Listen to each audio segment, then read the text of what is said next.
एक विवाह में सूरत की बात है अशोक जी, एक विवाह में सजावट हुई तो हमारे ही एक प्रेमी व्यक्ति हैं, उन्होंने उनको सजावट का ठेका मिला और उन्होंने हमको अपने मोबाइल पर सजावट दिखाई।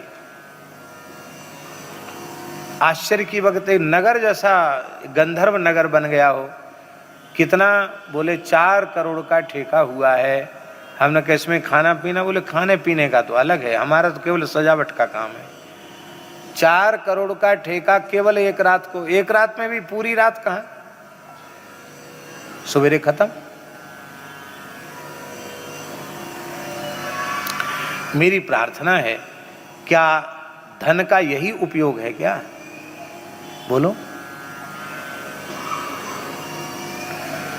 ये विवेक पूर्वक उपयोग तो नहीं है धन का।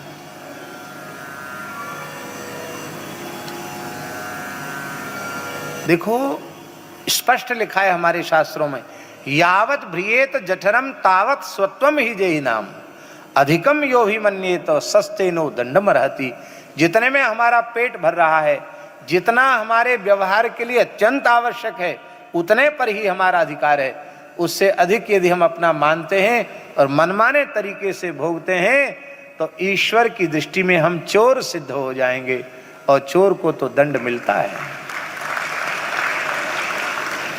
पूज्य स्वामी संपूर्णानंद जी महाराज कहा करते थे कि तुम्हारे अपने और अपने परिवार के व्यवहार से बचा हुआ जो धन है, उस धन पर 5 लोगों का अधिकार है। भले तुम्हारे नाम से खाते में जमा है, पर वो 5 लोगों के हक में है। कौन कौन?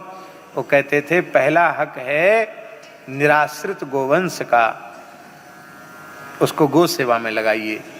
दूसरा है बालक, क्योंकि छोटे बालक वो कर्म नहीं कर सकते, धन नहीं कमा सकते, उनके पोषण के लिए, उनकी शिक्षा के लिए धन की आवश्यकता है। दूसरे अधिकारी हैं बालक। तीसरे अधिकारी हैं वृद्ध। चौथे अधिकारी हैं रोगी मनुष्य। और 5वें अधिकारी संपूर्णानंद जी बताते थे, 5वें अधिकारी हैं परोपकार परायण महापुरुष, जिनका जीवन ही परोपकार परायण है, वो भी तुम्हारे धन के पात्र हैं। क्यों?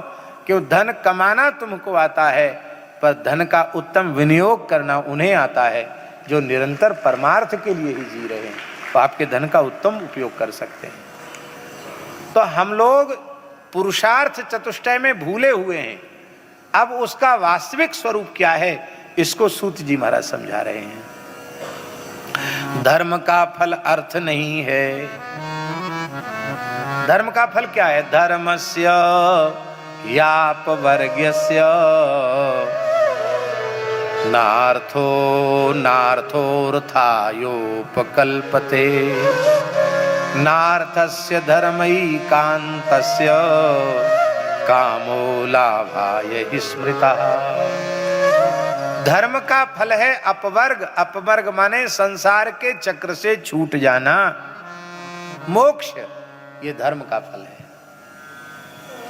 जन्म मृत्यु के चक्र से छूटना, ये धर्माचरण का फल है। जन्म मृत्यु के चक्र से छूटने का अर्थ है भगवत प्राप्ति। भगवत प्राप्ति, भगवत प्रेम की प्राप्ति ही धर्माचरण का फल है। कौन सा धर्म? जो निष्काम भाव से अहेतुक अप्रतिहत है, वो धर्म। सवै पुंसाम परो धर्मो यतो भक्ति रधोक्षजे। उस धर्म का, वही धर्म वस्तुतः धर्म है, और उस धर्म का फल है अपवर्ग। अपवर्ग माने मोक्ष, संस्कृति के चक्र से छूटकर भगवत चरणारविंद की शाश्वत भाव से प्राप्ति कर लेनी। अर्थ प्राप्ति उसका फल नहीं है। तब अर्थ किस लिए है? बोले नार्थस्य धर्मैकान्तस्य। भगवान ने कृपा करके तुम्हें सामर्थ्य दी है, अर्थ दिया है, तो वह अर्थ केवल धर्माचरण के लिए है। अच्छे काम में धर्म को लगाओ। आप लोग कहेंगे अच्छे काम में धन को लगाओ, वो धन किस लिए है? धर्माचरण के लिए है। और दूसरा उसका प्रयोजन नहीं है।